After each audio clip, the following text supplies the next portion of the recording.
Isang magandang buhay at mapagpalang araw mga kagulay. Welcome po uli sa ating tag price update ng mga sariwang gulay na bumabagsak po dito sa ating Kabanatuan Vegetable Trading Center, Palengke ng Sangitan. Muli po, samahan niyo po ako sa pagtatag price ng mga gulay dito para po sa ating idea o basehan sa mga presyo na ating pong magagamit pag tayo po ay nangalakal o mamili ng mga gulay pag tayo ay nagpunta sa ating bagsakan. Magsimula po tayo sa ating pagtatag price sa talong. Ang talong po natin ay nasa 15 hanggang 20 pesos po per kilo. Medyo mababa po yung talong natin.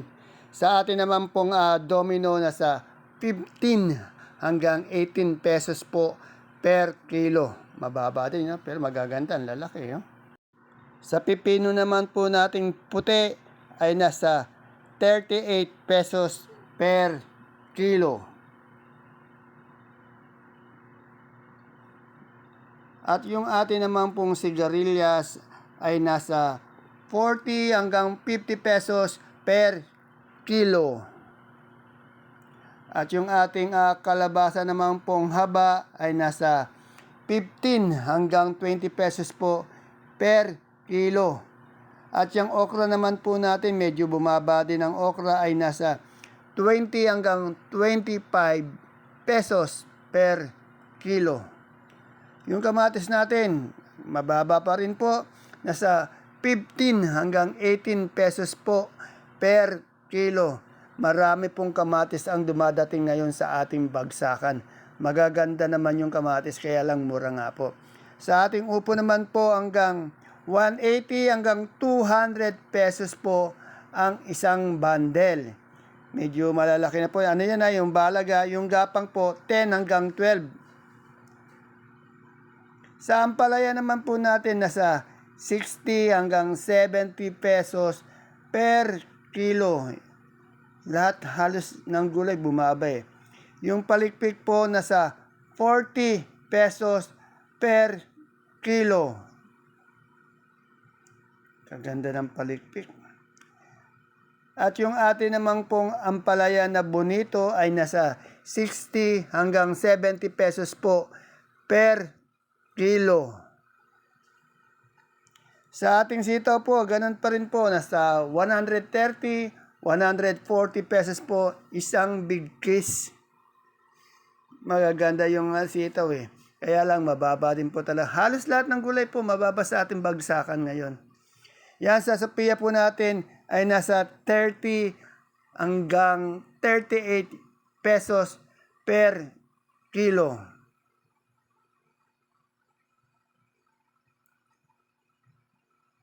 At siyempre po sa ating patolang kinis ay nasa 30 pesos lang po per kilo.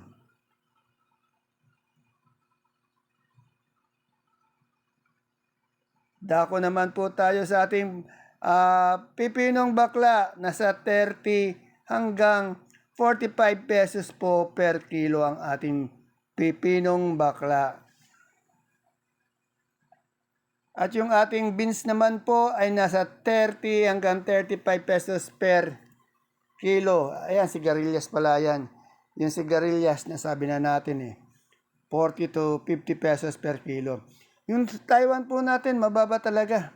60 hanggang 70 pesos po per kilo. Per kilo pa lang yan ha. Pag ano po yan, pag isang bundle, 600 lang. Sa mani naman po natin ay nasa 75 pesos per kilo. Medyo bumaba po siya ng 5 piso. At sa mga kamote po natin, yung Taiwan Sea natin nasa 35 pesos. Yung ating ube 35, yung dilaw 30 at yung puti po 20 pesos per kilo. Kagaganda ng mga kamote. Sa ating sampalok naman po ay nasa 35 pesos per kilo. At yung ating lasuna po ay nasa 35 po, 35 pesos per kilo. Diyan po kay Madam Ella, napakarami niyang magaganda matataba yung bunga ng lasune. Ano, yung mga daon magaganda. Yung ating mais naman po ay nasa 35 kilo po yung puti. Yung ating naman pong dilaw ay nasa 25 kilo. Bali 250 yan, dilaw na yan, isang bundle. 350 naman po yung puti. Ayan po sa mga talbos po natin, yung talbos ng kamote, 10 piso per tali, saluyot, 12 hanggang 15 pesos per tali. Meron din tayong dyan, daon ng sili po. Daon ng sili po natin ay nasa 90 pesos po per kilo. At ang ating puso pong saging, 25 hanggang 30 pesos po per kilo. Sa ating mga gabing naman po, yung gabing galyang natin na puti, 30 pesos, ganun din po yung pula. At yung sinibuyas po natin, mababa po, malilit nga lang po, 60 pesos per kilo. Yung medyo malalaki niya, nasa 80 pesos. Sa luya naman po natin, meron po tayong 70 o 60 hanggang 70 pesos po per kilo. Depende po sa quality at sa laki. Yung ating luyang dilaw naman po ay nasa 50 pesos po per kilo. Sa kalabasa naman po natin na suprema, wala pong pagbabago. Nasa 32 yung malaki, 31 po yung medium, 27 naman po yung small nating supremang kalabasa. At yung labong po natin nasa 35 hanggang 40 pesos po per kilo. Yan, yung ating dominong talong po, medyo mura po tayo sa domino ngayon. Yung isang bundle niyan, 180, 150, 200 per bundle. At yung papaya po natin, 20 po per kilo. Bali, 200 isang bundle ng papaya po natin. Medyo angat naman ng konti.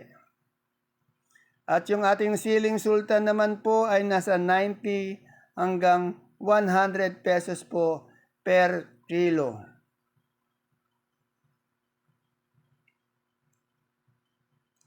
Yan ang ganda ng siling sultan, no? Sa pechay po natin ay nasa ganun pa rin, 20 pesos po per kilo. At yung ating pong mustasa nasa 25 po per kilo. Yan, yung daon ng sili po natin, no, 90 pesos po per kilo.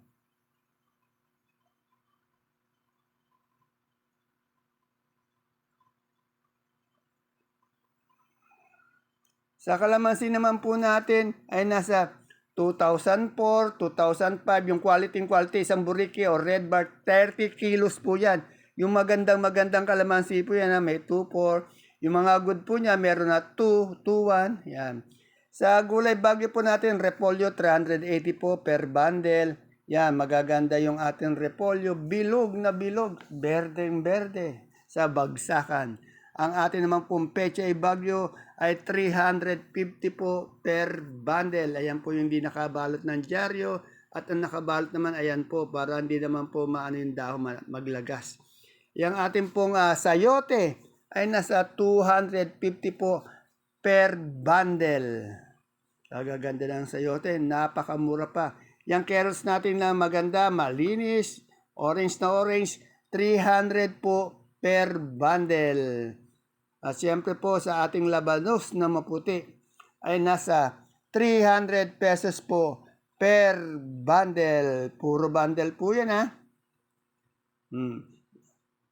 Yan patatas natin 650 po per bundle. Malaki po yan, ha. Bali yung atin namang maliit na patatas, yung marble po ay nasa 500 pesos po per bundle. Tandaan niyo po yung mga per bundle na yan, 10 kilo po yan mga yan. Punta naman po tayo sa per kilo. Itong ating broccoli po ay nasa 70 pesos po per kilo. Tingnan niyo po, napaka-berde, napaka-pino ng kanyang ng gulay niya.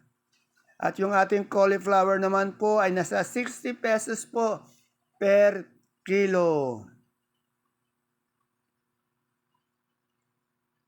At sa ating green bell, 250 pesos per kilo. Siyempre, pag may green bell, meron din naman po tayong red bell.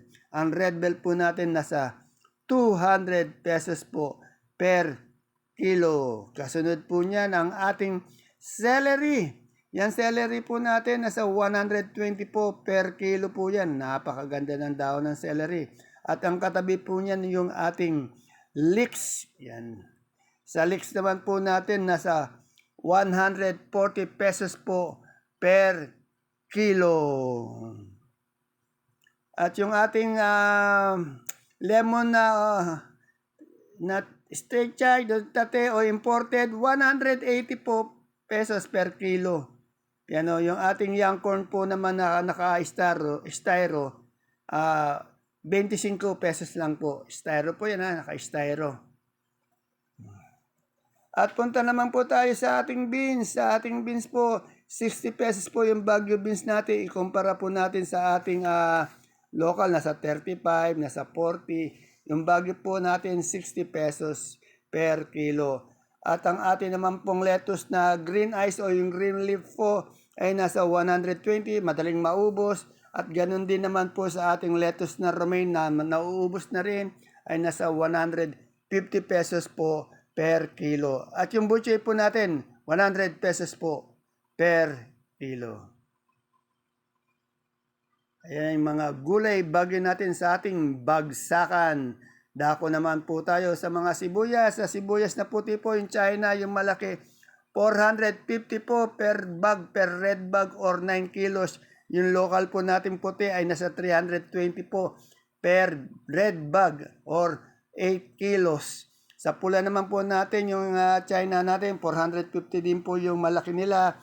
Yung ating pong local nasa 450 lang po, 8 kilos po. Napakarami po natin sibuyas dyan. At yung ating super white na bawang, 530 po per bag. Ayan o. At yung ating kanso, yung 450 po, yung malaki. 430 naman po yung small bag ng ating kanso. Siyempre po sa munggo natin ay nasa 2,750 per sack or 25 kilos. Ayan po yung ating mga asking price ng mga sariwang gulay sa ating bagsakan. Ayan po mga kagulay ang ating pinaka-latest. Tag price update ng mga sariwang gulay na bumabagsak po dito sa ating Kabanatuan Vegetable Trading Center, Palengke ng Sangitan. Sana po sa umaga, bago po tayo magpunta ng ating bagsakan, ay mapanood niyo po itong ating tag price update para may idea po tayo basihan sa mga gulay na ating dadatnan sa ating bagsakan. Bye-bye. See you po again tomorrow for my next tag price update. God bless us all po.